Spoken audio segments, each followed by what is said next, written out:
Hey, Blondie, you sure that wrench isn't too heavy for those soft hands? Laughter echoed across the range. Another added, maybe she's here to serve coffee, not fix rifles. But she didn't speak.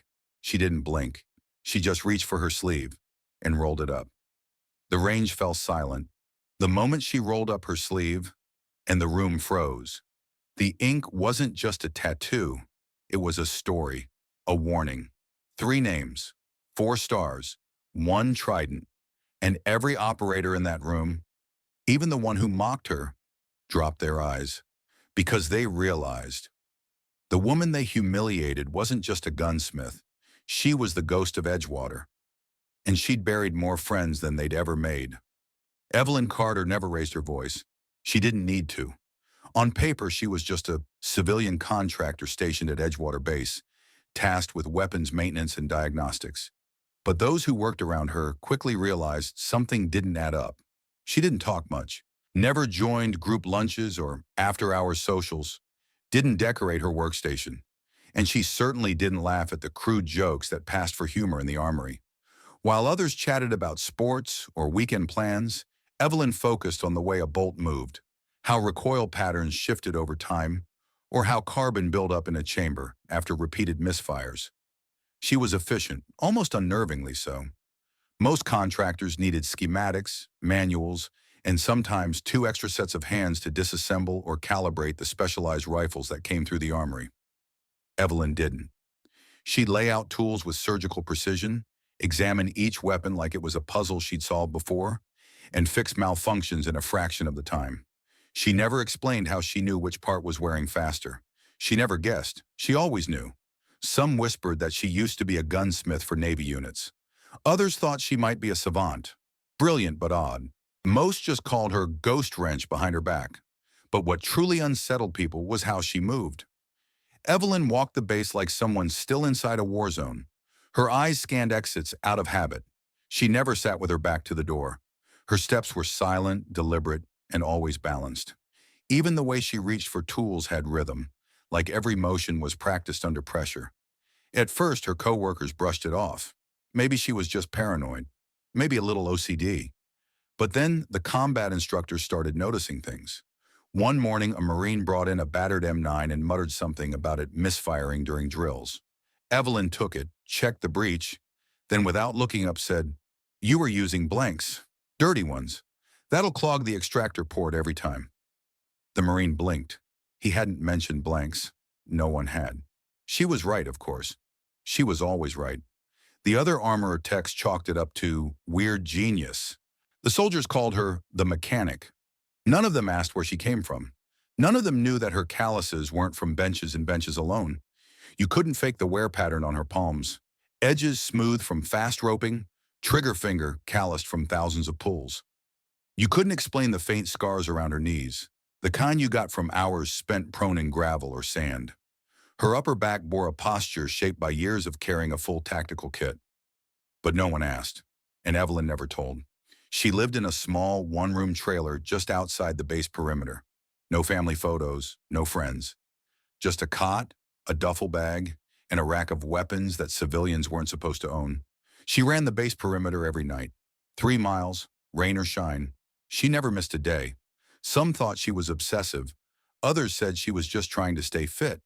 But the truth was quieter and heavier. She wasn't running to stay in shape. She was running for the ones who couldn't anymore. 3 miles, one for each name inked beneath her left sleeve. Evelyn Carter didn't want attention. She didn't need praise. She wasn't there to make friends. She was there for one reason only: to make sure no one else died because of a weapon that failed. To them, she was just a silent contractor with odd habits. To those who knew the truth, she was a ghost in exile, paying a penance that no one could see, but she felt with every breath, a mystery to everyone, except herself. Long before Evelyn Carter was the quiet gunsmith, she was something else entirely, something only a handful of living people still remembered. Chief Petty Officer Evelyn Carter, United States Navy, assigned to SEAL Team 4, call sign Spectre. She earned that name during a joint training op in the Philippines. While other SEALs rappelled, sprinted, and kicked indoors, Evelyn infiltrated the target structure undetected, retrieved the hostage dummy, and exited through the east wall without being seen by a single person, including her own team. When they found the dummy missing and saw her waiting at the exfil point, sipping from her canteen, someone muttered, "She moves like a damn ghost." The name stuck. Not everyone liked that she was there. At the time, women in elite special operations units were still rare. Some welcomed her. Others didn't. But Evelyn didn't come to be liked. She came to get the job done, and she did, again and again, with a focus and silence that unnerved even hardened veterans. Over the next 4 years, Spectre led teams through hostage extractions in Yemen, black site raids in Ukraine, and high-value snatch and grabs in North Africa. She never missed a target. She never lost a teammate. Until Kandahar, it was supposed to be routine. An intel asset embedded with the Taliban had information about an impending chemical strike against U.S. forces in the region. Evelyn's team, just 4 operators, was tasked with retrieving him from a compound deep in the mountains. Her squad was tight. Logan Pierce, the sarcastic team lead who never let fear dull his smile. Andre Salazar, the medic and heart of the unit. Mia Torres, the youngest but sharp-eyed and steady-handed, Evelyn's shadow in every mission. The op went south fast. The informant was a double agent. The building was a trap. And by the time the first shot rang out, Evelyn knew they'd been set up. She fought like hell to get them out, laid down suppressive fire, dragged Salazar through a field of broken glass, and threw herself across Torres when the mortar hit. She radioed for extraction, carried Pierce half a mile with a shredded shoulder, and refused to stop moving even when her lungs filled with blood and smoke. Only she made it to the exfil point. The others never did. The Navy offered her medals, commendations, speeches, promotions. She turned them all down. "All of that should go to the dead," she told the admiral, who pinned a silver star to her duffel bag. Instead, Evelyn had something else inked into her skin, something no one could see beneath her left sleeve unless she allowed it. A trident blackened at the edges, and below it, 3 names, 4 stars, 1 promise. Logan Pierce, Andre Salazar, Mia Torres. She didn't need to write the date. She remembered it every night at 3 a.m. when the nightmares came. She remembered it with every mile she ran, every rifle she cleaned, every breath she still got to take while they no longer could. After Kandahar, she packed her things in silence, submitted her resignation, and disappeared. No forwarding address, no interviews, no memorial speeches. Just gone. Spectre faded into myth. Some said she died with the others and her name was redacted. Some said she went private and worked for intelligence groups in Black Ops. But the truth was simpler and far sadder. She went underground. Not to hide from enemies, but from honors. She couldn't bear to be saluted for a mission that had taken everything from her. So she became Evelyn Carter, a contractor, a mechanic, a ghost among the living. And that's why no one at Edgewater Base could recognize her when she fixed their rifles with impossible precision, or when she scanned rooms like she was still behind enemy lines. Because people don't look for legends in the quiet ones. They never expect ghosts to carry wrenches. But Spectre wasn't gone. She was just watching, waiting. And every breath she took was still in service to 3 names etched in ink and memory. A silent oath that she'd never again let someone die because of failure, even if no one ever knew who she really was. It started like every other morning at Edgewater. The range buzzed with idle noise, rifles being racked, instructors barking commands, and junior operators joking too loudly over the din. Evelyn Carter moved through it all with the usual quiet grace, setting tools along her bench in the order she'd refined through years of routine. But this time, something was different. Sergeant Brent Holloway had been watching her all week, watching, sneering, waiting for an opportunity. He was everything Evelyn had learned to recognize and avoid. 6'2", broad-shouldered, all bark, and very little understanding of what true strength looked like. He had served, yes, and had survived his share of deployments. But what he couldn't stand was mystery, and Evelyn was nothing if not a mystery. You think working on guns makes you one of us? He called out, loud enough for the rest of the range to hear. Newsflash, Blondie. Tightening bolts ain't the same as pulling triggers. Several heads turned. The mocking tone was unmistakable. Evelyn didn't look up. She reached for a cleaning rod, checked the balance of a barrel in her other hand. Holloway stepped forward, rifle in hand. An SR-25 sniper platform that looked wrong. Too clean in some places, corroded in others, tampered with. He dropped it onto her bench with a loud clatter. Let's have some fun today. This one's been acting up. Think you can fix it, or should I call in someone with real combat experience? More laughter followed, nervous mostly. No one wanted to be the next target of Holloway's performance. Still, Evelyn said nothing. She reached forward, laid both hands on the weapon, and everything changed. Her posture shifted, barely perceptible to most. Her fingers moved along the rifle like a blind pianist playing a familiar piece. She didn't disassemble it. She didn't even lift it to her shoulder. Instead, she whispered, "Gas tubes bent, about 3 degrees off axis. Buffer spring is under tension. It's been compressed past tolerance. Chamber shows scoring from steel case rounds. Trigger group contaminated with fine particulate. Sand, probably." She rotated the bolt once. The scope mounts cracked. Hairline fracture. The zero won't hold. The entire range fell silent. Holloway's grin twitched, faltered. She wasn't done. She lowered the rifle gently. This wasn't just worn out. This rifle was sabotaged. Dead quiet now. Someone at the far end of the line slowly stopped loading rounds. Another operator muttered under his breath, "Damn!" Holloway barked out a forced laugh. Lucky guesses, but his voice had lost its edge. Or maybe you just spend too much time playing soldier in your little corner. Evelyn's jaw tightened. For the first time she looked up, right at him. His smirk returned. "Yeah, that's more like it. You got something to say now?" She didn't answer. Instead, her hand moved to the side, fingers closing around a torque wrench. Not aggressively, just firmly. But her eyes, God help him, her eyes were no longer civilian. Something ancient stirred behind them. Cold, clinical, trained.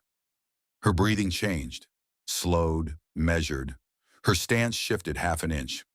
Not enough to notice unless you'd been there. Holloway hadn't, but some of the others had, and they suddenly stood very, very still. Because in that single second, Evelyn Carter didn't look like a contractor. She looked like a predator weighing her options. The wrench wasn't a tool anymore.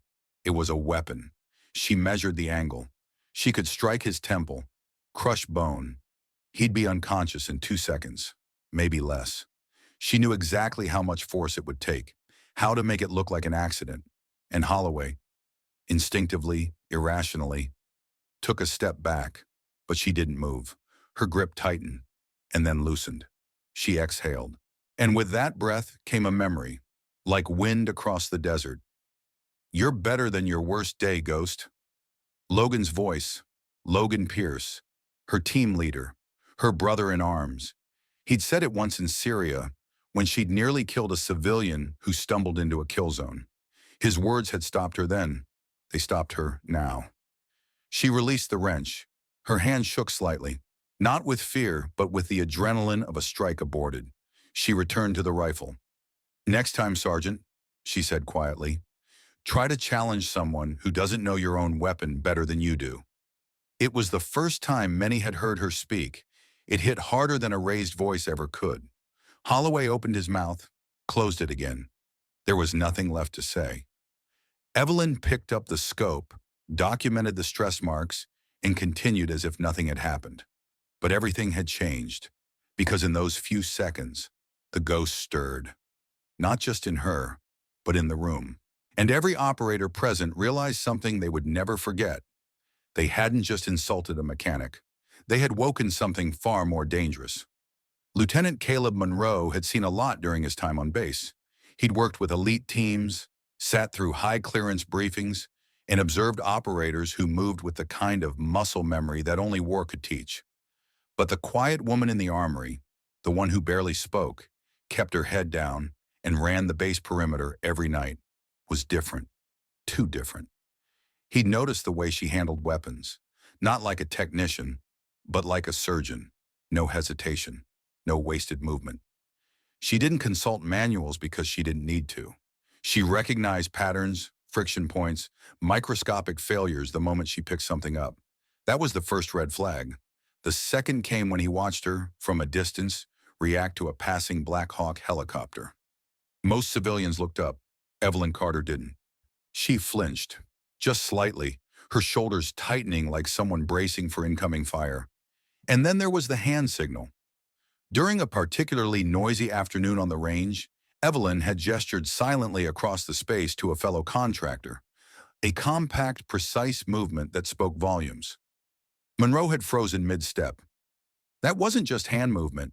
That was SEAL language. Tactical, efficient, unambiguous.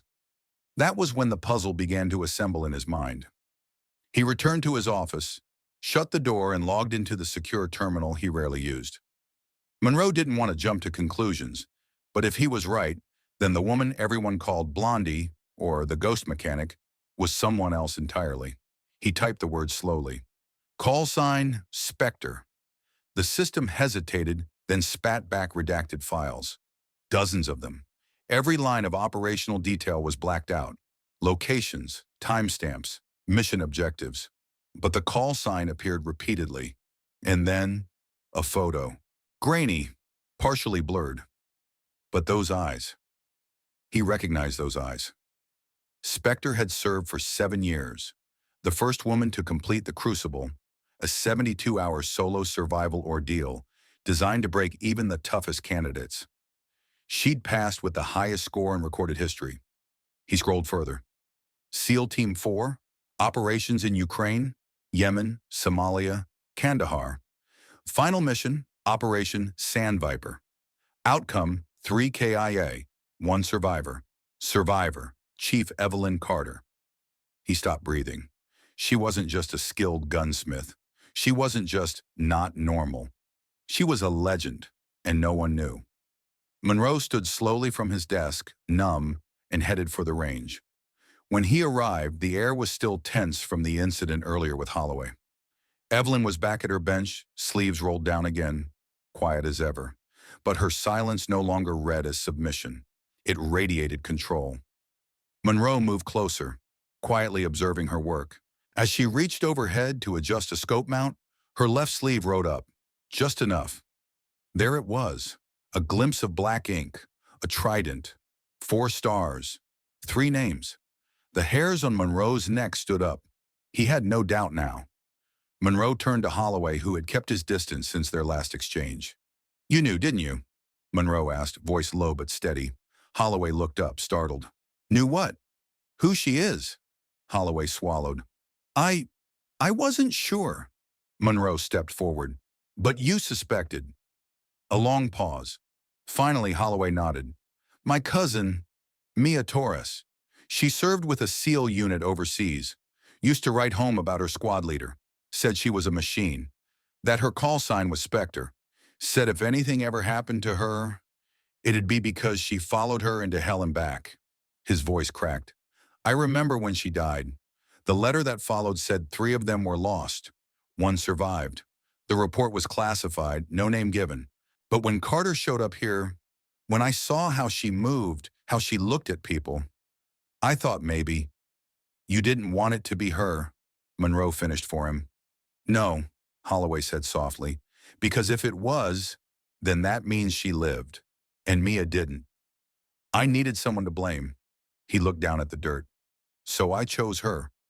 Monroe stared at him, trying to balance fury and understanding. She carried Mia's body for a mile through mortar fire, he said quietly. It's in the mission record. She tried to get all of them out. I know, Holloway whispered. Evelyn stood a few feet away, still working, but now Monroe could see the tension in her shoulders. She had heard everything. She just hadn't stopped. Until now. She turned around slowly. No anger in her face. Just the kind of grief that never leaves. She rolled up her sleeve. Fully. No more hiding. The tattoo was raw, haunting. The trident, the stars, and below, etched in quiet reverence, Pierce, Salazar, Torres. Holloway dropped to one knee. She was my blood, he said, and I blame the only survivor. I'm sorry. Evelyn looked down at him. I don't need your apology, she said. But they do. She pointed to the names. They died for something bigger. Don't dishonor them by turning their sacrifice into resentment. Holloway nodded, tears slipping down his face. The rest of the range stood frozen. For the first time, every soldier present understood. They hadn't been working alongside a contractor. They had been mocking a war hero. Not just any hero, the ghost of Edgewater. And for those who knew her name, that was enough to change everything. The day after the revelation, the command center at Edgewater Base fell under an eerie calm. Whispers had spread like wildfire, but no one dared approach Evelyn Carter directly. Most didn't even know what to say, except one. Major General Naomi Ellis, commander of Joint Special Operations for the region, flew in the next morning with a classified briefing in hand, and a proposition. She approached Evelyn in the weapons bay, bypassing protocols, bypassing permission. She didn't come with a formal entourage, just a file. Chief Carter, she said quietly. Evelyn didn't look up. I haven't held that rank in years. Ellis set the folder on the bench.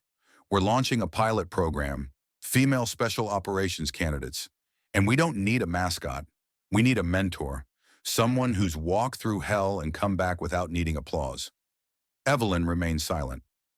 Ellis opened the folder. Inside were profiles, 18 young women from across the services. All of them exceptional. All of them about to enter a world few could imagine. A world Evelyn knew better than anyone. Ellis didn't pitch it. She didn't beg. She just said one thing. They deserved to learn from someone who survived not because she was loud, but because she was better. Evelyn studied the names, then the faces, then the future. I train one class, she said.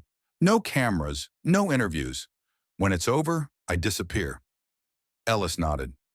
Agreed. The first training session began at dawn.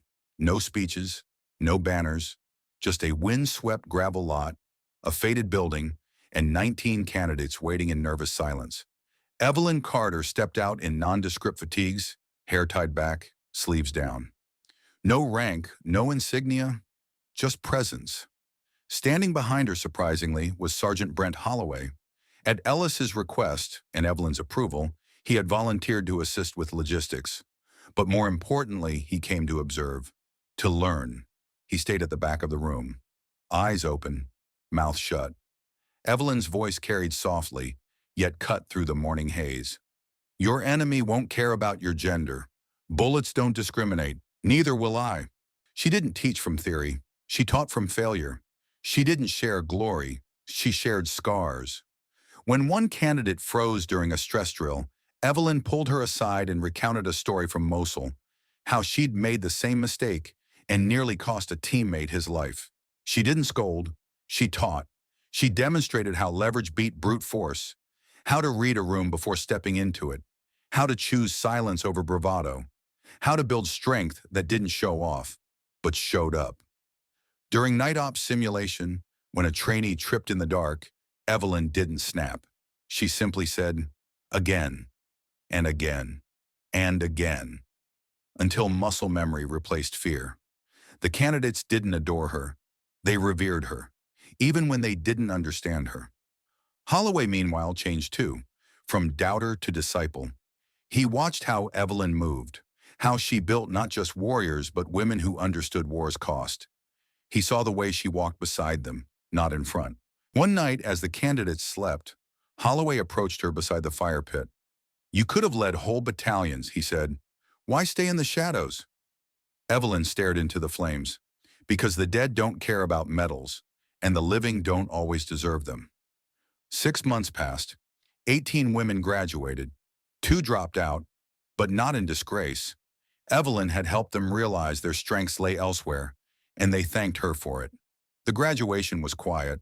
No parade, no press. But those who mattered, General Ellis, Holloway, and the women themselves, knew what it meant. And Evelyn, she left the next morning. No goodbye, no forwarding address, just a folded note left on Holloway's bunk. Strength isn't loud, it endures in silence. Months later, those same women began making headlines. without ever revealing who trained them. One led a hostage rescue in Mali, saving 12 civilians. Another developed a combat medical system that halved battlefield fatality rates. A third became the first female lead sniper in a Black Ops unit. They carried Evelyn's legacy into the field, not with slogans, but with quiet confidence. Holloway stayed behind, now a lead instructor for mixed-gender SOF prep. He kept a photo of Mia Torres on his desk, and when asked why he was so disciplined about equipment maintenance, he'd smile and say, "I once met someone who could hear a rifle's heartbeat. I never want to let her down." One day at a graduation ceremony, he spotted a familiar figure watching from beyond the chain-link fence. Short blonde hair, faded fatigue jacket, a tattoo just visible on the forearm. He blinked. She was gone, but he smiled. Because ghosts never really leave. They just move silently, ensuring that those who come after never walk alone. There was no ceremony, no plaque, no commemorative coin, no speech. Evelyn Carter slipped from the military world the same way she had lived within it, without fanfare, without footprints. By the time someone realized she was gone, her bunk was empty, her locker cleared, and her file once again marked inactive civilian status. No forwarding address, just silence. But echoes. Echoes don't need a stage to be heard. Across oceans and deserts, across airstrips and concrete corridors, the warriors she trained moved forward. They didn't carry her name, but they carried her lessons. In Afghanistan, a female operator made a call under fire that saved her entire team. When asked how she knew what to do, she said, "I was taught to trust quiet instincts over loud fear." In a base in Jordan, a young tech specialist rerouted a power system under pressure and kept a mission from falling apart. Her commanding officer noted her grace under fire. She simply replied, "It's just mechanics. Someone once told me weapons talk if you're willing to listen." In North Carolina at Edgewater Base, Sergeant Brent Holloway now ran advanced readiness training. Reformed, focused, unrelenting in his standards, but never demeaning in tone. He kept one rule above all others. No one gets mocked for being quiet. Silence might be where their strength lives. Sometimes new recruits would see him pause in the middle of a lesson, eyes drifting toward the perimeter fence, like he was looking for someone he'd never fully thank. They never asked. But once on a rainy morning, a young soldier noticed a trident tattoo on Holloway's wrist. Beneath it, in thin, etched letters, Torres. Far north in Montana, there's a gunsmith shop at the edge of a valley. Small, weathered, no signs, just a metal trident nailed to the barn door. Inside, a woman with short blonde hair works on vintage rifles, not because she has to, but because tools keep her hands from shaking. She doesn't talk much. Locals know her only as Evie. She jogs 3 miles every morning before sunrise, 1 mile for each name. Sometimes she pauses at the top of a ridge, looking out over the tree line. And if the light catches just right, you might see her run her fingers across her sleeve, tracing something invisible beneath the fabric. The world will never know what she did, but the world is safer because she once chose silence over glory, discipline over ego, service over self.